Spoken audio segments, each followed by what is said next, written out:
see, and I've been in conversation with a couple of people involved in the lean startup movement, and the special thing that effectuation brings to the table is this interaction and the role of other stakeholders. The question is not really that you should pivot, but how do you pivot?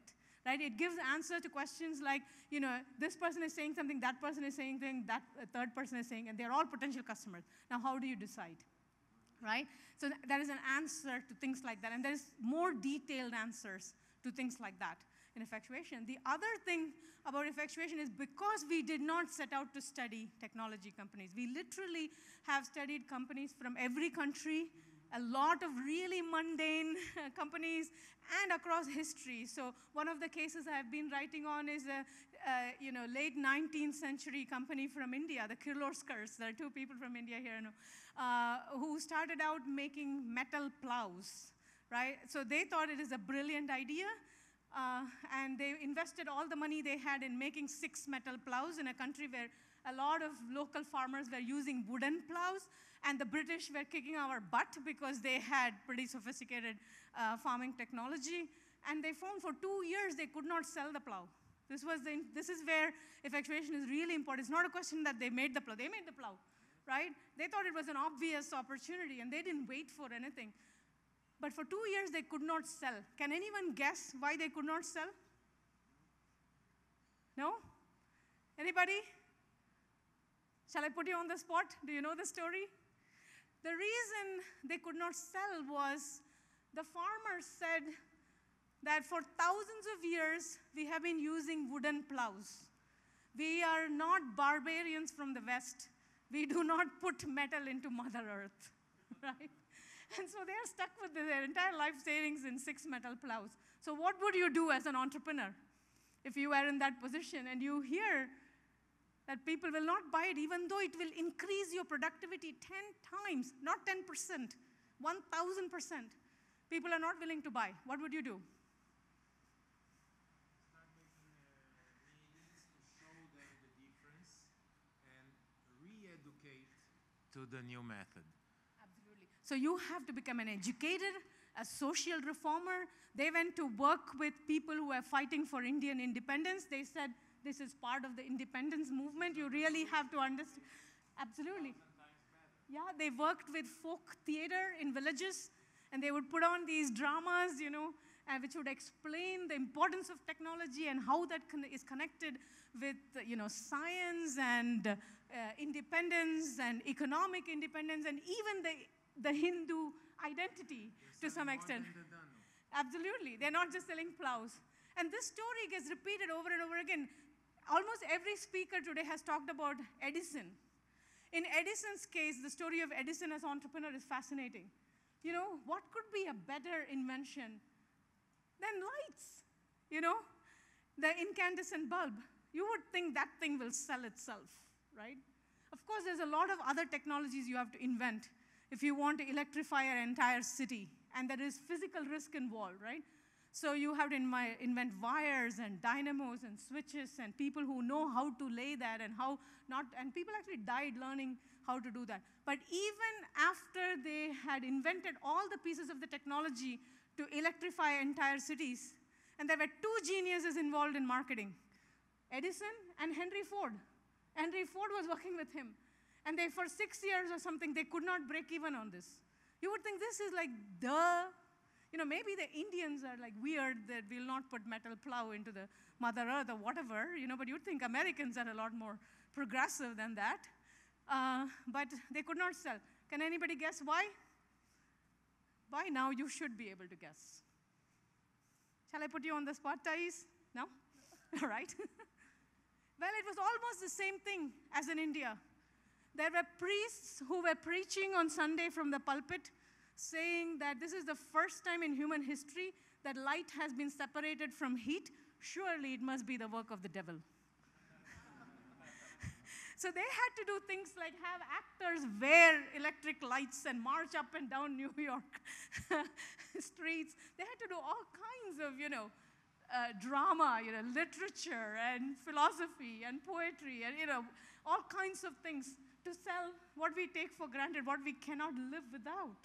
Right? So this story and I think you will like to hear this, that almost all great companies create social change one way or the other. They have impact on who we are as human beings and the societies we live in. And that's why a lot of this stuff is important. And social innovation is one of the fastest growing areas, not only in entrepreneurship, but in open innovation. Corporations, NGOs, companies, and individuals, artists, all kinds of people are coming together to create social innovation around the world. It's kind of exciting to watch. Not everything is going to be perfect, but it's exciting to watch something happening out there. All right? Yes? Oh, I thought I heard a question. Okay. All right. So, yes, one more question? Yeah. They're making me earn my dinner tonight. All right. When you talk about affordable laws, could you maybe comment on society's role? Because, for instance, if you build a company, put all your money in it in Brazil, and you fail, it's not just your money you lost all hope of your family, your children getting an education, social security, health, all of that goes out the window if you fail. Absolutely, if you fail that way. Right? Why would you put all your money in it anyway in the first place? That's the question. No, it is not affordable loss if you put everything and you're risking your children's future. No, but I'm saying that in Brazil, for instance, that's a big barrier for most people who have the idea, who have the, they sort of have the how, they have talked to people, but the affordable loss is just not, or what their affordable loss is just not anywhere near what's necessary. So you're saying there is a necessary amount of resources for implementing something, which means you're already stuck on the something. Correct? Yeah, the idea. Okay, so I'll give you an example and tell me if I've not answered your question. I'll try to answer this question. Think about this, and this was one of my ventures. Right, South Indian vegetarian restaurant in Germany. This was my brilliant idea when I was like 19. Right? And so you think about when you have that specific an idea in mind, and you're going to start a restaurant, what is the first thing you need in starting a restaurant? Everybody knows this. What is the most important thing you need? Pardon? What is the marketing? If you've taken marketing, those of you who have an MBA, you just failed if you say things like cooker and stuff. What's the most important thing?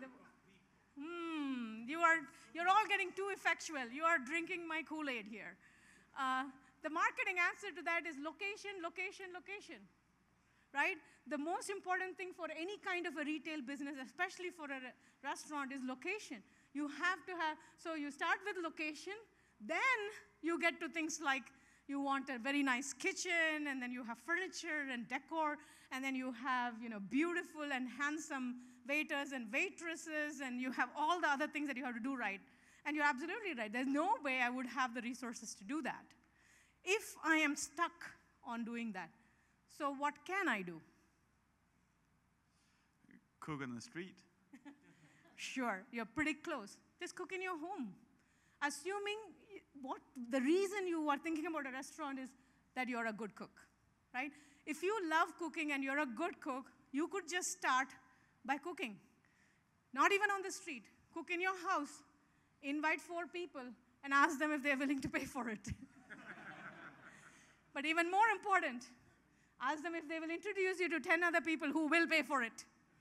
You give them the dinner free, but they're going to introduce you to 10 people who will actually pay for it. Maybe start a little catering business. See, that's how if you say restaurant, restaurant, restaurant, then you're stuck in all the resource problem. Am I answering your question about the resources? It's because we get stuck on a goal too early that then we become victims of this idea that I have to have X, Y, and Z resources, otherwise I cannot do it. Right? So you have to always think about do the doable, given who you are, what you know, and whom you know. Now, you may not know to cook at all. Maybe what you are is a real estate agent, and you actually have a location where you think it might be good to start a restaurant, right? Again, don't get stuck on the restaurant. This is an actual story. Somebody who had a great location for a restaurant, they thought they will do restaurant, and what kind of restaurant can I do? And then it turned out a nutritionist came and said that people are suffering from obesity in the US. What I would like to do is to create a nutrition clinic that will also teach people to cook. That's what I want to use this space for. Now, if you say, I want to do restaurant, well, then you have to pay for a cook. You don't know anything. But here is somebody who is, thank you.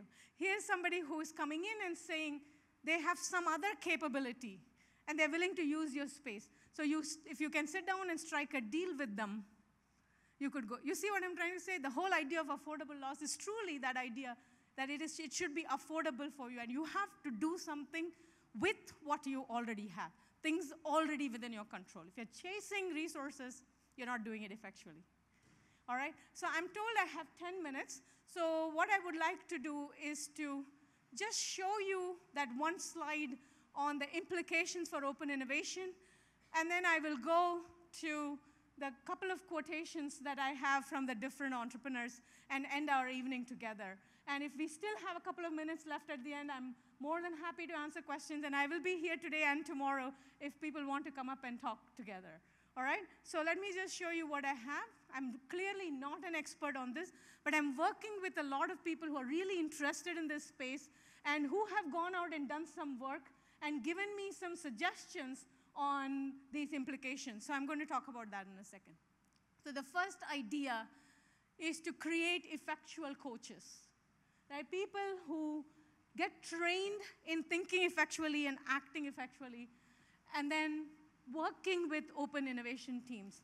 So I have a couple of people now who are actually doing that with a couple of large corporations. They're actually working with their open innovation teams on thinking, how would we do this effectually? So this is one idea that people have suggested, and it's being implemented in a couple of places. The other thing, this was very difficult when I was asked to go talk to a very large corporation about becoming more effectual. I told them, so how do you put together a team for your new product development or for open innovation? And they had standard corporate procedures on how they put together a team. So I told them, if you want to do it effectually, you have to create some kind of a choose me test, right? You have to actually put out a call for a project, and people who want to self-select into the project should become members of the team. And you should not give them incentives to join the team. You should do the opposite. They have to be willing to give up something to actually work on that team. That will be your great team for open innovation. Now, this sounds a lot easier said than done in a large corporation, let me tell you. But it's been interesting to learn about that. So another thing is understanding and leveraging kind of emotional ownership. Corporations seem to be in this paradigm of incentives, right? And mostly economic incentives. So if you want better performance from your team, you're trying to give them a bonus, or you're trying to give them some perks or a title or a corner office or something like that. Whereas the expert entrepreneur says, when they go out and hire somebody, they will actually ask, what kind of a pay cut will you take to come work for me? And they will hire the best. Not somebody who's looking for a job, but somebody who has 20 other job offers, who does great in an MBA program, right? They're trying to hire the best, but their pitch to that person is not, I will pay you 25% more than, Petrobras is paying you. No. They say, what kind of a pay cut? So it's this emotional ownership that you want from your team. And this is something expert entrepreneurs understand very well, and they've honed it through years of working with all kinds of people. Some of the relationships work out, and some of the relationships lead to all kinds of problems, and you learn the hard way how to create a team with emotional ownership, as well as, hopefully, some kind of upside equity ownership. And then this is a technique that we have tried in large corporations of writing counterfactual cases. So at this point in time, most of you who work in this area probably know, the failure rate in new product development is very, very high, right? Something like maybe 10% of all products introduced by a company actually become successful. And that is nothing surprising if you're trying to do something new, something innovative. So what happens for me, what's interesting is the data from all the failures are literally swept under the carpet. Nobody wants to talk about it. The team gets fired or transferred or something. There's no learning that happens from failure, except for, oh my God, what could we have done better and who to blame? So the idea that we came up with was, let us write counterfactual cases. Let's actually, okay, this is what happened. Let's think about all the different things that could have happened and how exactly they would have happened. Not trying to explain what happened, but to think about all the different things that could have happened. So for every case of failure, and even for a case of success, you write at least 4 other cases that are all different possibilities, different ways history could have been written. So we're using this as a technique to educate people in building this kind of an effectual approach to innovation. And then designing smart failures. Now everybody loves that term, except they don't actually want the failure. They just, so they want ahead of time to be able to prove that it would be a smart failure, which kind of defeats the purpose. But it's something that I am thinking about a lot more. And then, of course, a lot of people today have already talked about it, working with entrepreneurs, both inside the organization but also outside. For example, creating some kind of a corporate venture capital internally, but also taking a portfolio of options with entrepreneurs in your competitive space who are actually building something similar. And then finally, I go in and ask, what is actually doable? Right? And then what can you push? Given what you're already doing, what can you push to the next level?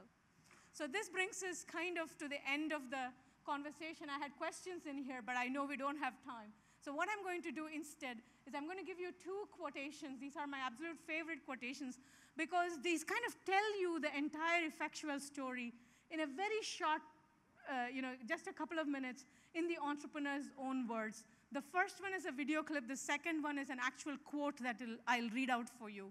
And the first one is from an entrepreneur whose name is Klaus Meyer. He's a Danish entrepreneur, and he is in the food industry. And every time I talk about effectuation in the early days, I have always told the story about the restaurant, right? And how do you get started? And the example I give is, if you want to know what is the difference between causal and effectual, just think about cooking, right? All of us sort of understand cooking, even if you don't actually cook. Now, you can cook causally and you can cook effectually. How would you cook causally?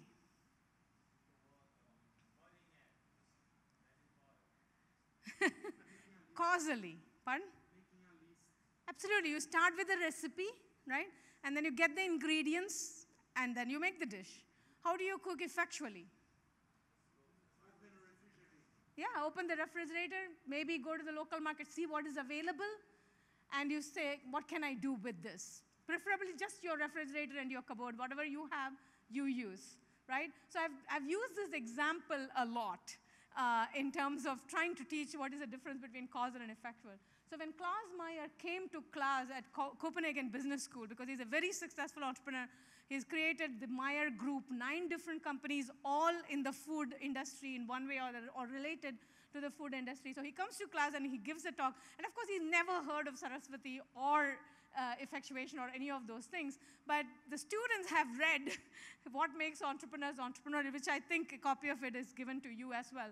And the students ask him this question: can you compare entrepreneurship with cooking? Because they just read that example, right? And here is his answer. And it takes a little bit of hearing carefully because he doesn't have a Danish accent. So let me play that for you. Maybe the lights? Then your first question, that was even more difficult to say anything intelligent about. How would I compare entrepreneurship with cooking? Well, there are many similarities, I would say. The way I love to cook is without a recipe and without any fixed plan. I love to come to some place in Hungary or wherever and see which vegetables do we have, what is growing in the garden, do we have any meat, what is in the fridge, and then, dancing a little, wondering how could you do and what could you do and do you know anything, and kind of, interfering a little bit with the surroundings. And that is also how I do new businesses. I mean, I listen to people. I talk to my employees. If I have a dishwasher who is very good at flowers, then I should be dead if I didn't ask him to do the flowers. And if I meet somebody in my life who wants to build a dairy, and if we did it together, it could be greater, then I will be attracted. And so the way I build businesses is also the way I cook. I dance around and see what happens and try to feel the energy. But I'm sure that there are maybe more brighter ways of doing it. But from my perspective, it is very much the same thing. All right, maybe have the lights back. And here's another one for all the open innovation tech type entrepreneurs and managers here. So this is Pierre Omidyar, and he's talking about building eBay. So I'm just going to read that out to you. Almost every industry analyst and business reporter I talk to observes that eBay's strength is that its system is self-sustaining, able to adapt to user needs without any heavy intervention from a central authority of some sort. So people often say to me, when you build the system, you must have known that making it self-sustainable was the only way eBay could grow to serve 40 million users a day. You know what's coming next, right? Well, nope. I made the system self-sustaining for one reason. Back when I launched eBay on Labor Day '95, eBay wasn't my business. It was my hobby. I had to build a system that was self-sustaining because I had a real job to go to every morning. I was working as a software engineer, affordable laws, huh? I was working as a software engineer from 10 to 7, and I wanted to have a life on the weekends. So I built a system that could keep working, catching complaints and capturing feedback, even when Pam and I were out mountain biking and the only one home was our cat. If I had had a blank check from a big VC and a big staff running around, things might have gone much worse. I would probably have put together a very complex, elaborate system, something that justified all the investment. But because I had to operate on a tight budget, tight in terms of money and tight in terms of time, necessity focused me on simplicity. So I built a system simple enough to sustain itself. By building a simple system with just a few guiding principles, eBay was open to organic growth. It could achieve a certain degree of self-organization. So I guess what I'm trying to tell you is, whatever future you're building, don't try to program everything. 5-year plans never worked for the Soviet Union. In fact, if anything, central planning contributed to its fall. Chances are central planning won't work any better for any of us. Build a platform, prepare for the unexpected, and you'll know you're successful when the platform you've built serves you in unexpected ways. That's certainly true of the lessons I have learned in the process of building eBay. Because in the deepest sense, eBay wasn't a hobby and it wasn't a business. It was and is a community, an organic, evolving, self-organizing web of individual relationships formed around shared interests.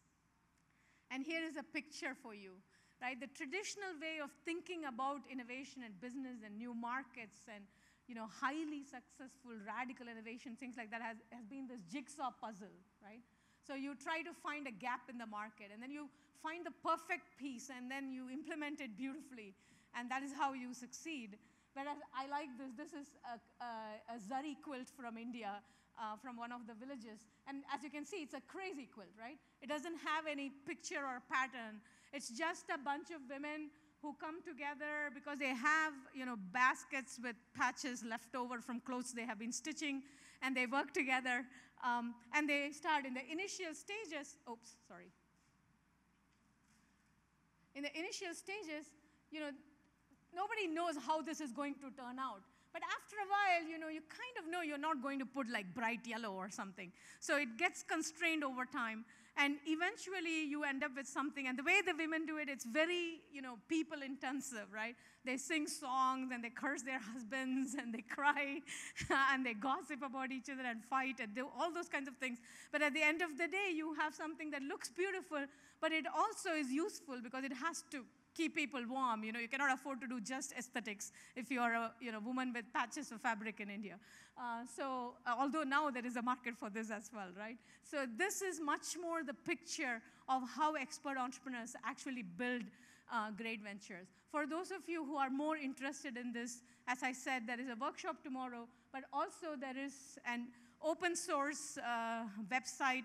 So it's two ways you can put up stuff as well as download stuff from it, called effectuation.org.